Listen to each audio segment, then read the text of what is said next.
Good day and welcome to the Prime Feed News.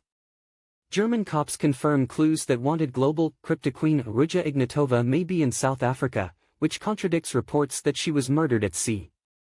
She had plastic surgery to disguise herself and is staying in a lavish part of Cape Town. These are just some of the stories and theories surrounding Ruja Ignatova, the Bulgarian-born German citizen wanted by countries including the US.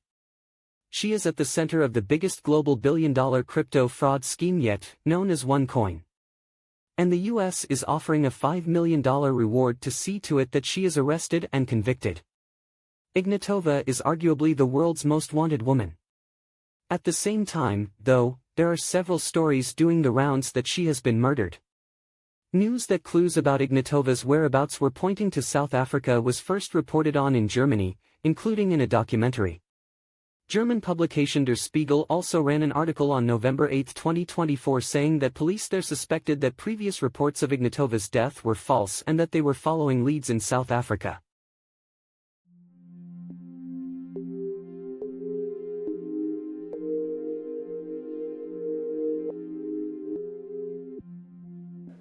OneCoin is easy to use.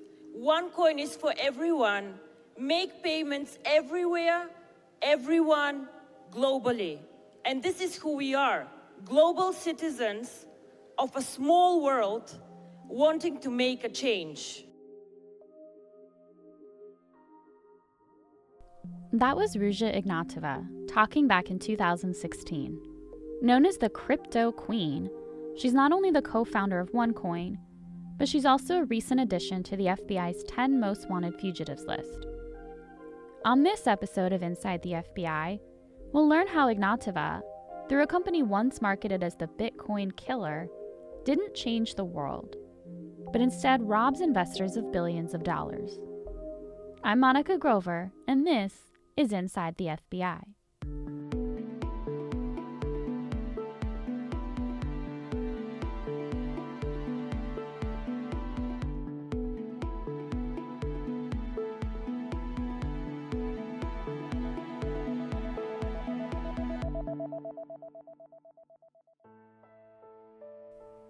In approximately 2014, Ruja Ignatova and her partner founded OneCoin, a Bulgarian-based company that was marketed as a new virtual currency, but was allegedly a fraud scheme from the start. It hinged on getting investors, eager to get into the cryptocurrency space or maybe expand their cryptocurrency portfolios, to buy in. Ignatova used a number of tactics to gain investors. First, she targeted people who may not have fully understood the ins and outs of cryptocurrencies, but were moved by her impressive resume, OneCoin's marketing strategies, and the excitement surrounding cryptocurrencies. As part of that, OneCoin is said to have used many of the terms associated with virtual currencies, but not the actual practices. For example, investigators believe that OneCoins weren't mined the way cryptocurrencies usually are, which is through computer resources. And OneCoin claimed to have a private, centralized blockchain.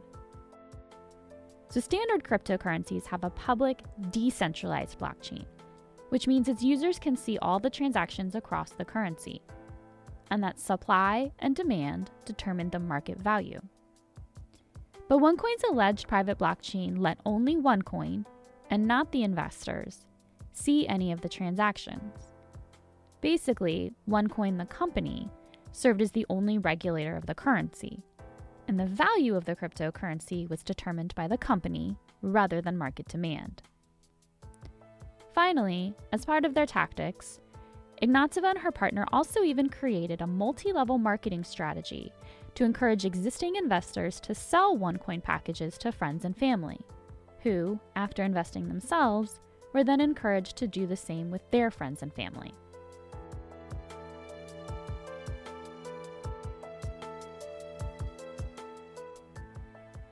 Ignatova succeeded in her scheme to recruit OneCoin investors. At that 2016 appearance in London, she bragged about the company's user base. You all know, since we mined our first coin in January 2015, our growth exploded. Sebastian and Kari showed us the numbers. Today, over 2 million users Users means active users. Our database has easily more than 12 million entry points. But these 2 million are active users. And no other cryptocurrency has as many users as we do. But those users, and others that came on board in later years, had no real way to track their OneCoin or the transactions across the currency. At the end of the day, their OneCoin investments were worthless, and together, they lost the equivalent of more than $4 billion US. Just like with any type of scam, we always warn the public to be wary of secrecy. Any investment that is secretive in nature is probably a scam. Additionally, investing your money based on someone's personal talent or charisma, rather than underlying facts, is also a warning sign that you may be falling victim to a scam. On October 12, 2017, Ignatova was charged in connection with the OneCoin fraud scheme, and a federal warrant was issued for her arrest. Investigators believe she may have been tipped off that she was under investigation. She traveled from Sofia, Bulgaria to Athens, Greece on October 25, 2017, and has not been seen since. Ignatova is only the 11th woman added to the FBI's 10 most wanted fugitives list, which was created in 1950. She's currently 42 years old and has brown eyes and dark brown to black hair. However, investigators believe she could have changed her physical appearance. Ignatova speaks English, German, and Bulgarian. She may be traveling on a fraudulent passport and has known connections to Bulgaria, Germany, Russia, Greece, and the United Arab Emirates. She's known to have lived a lavish lifestyle.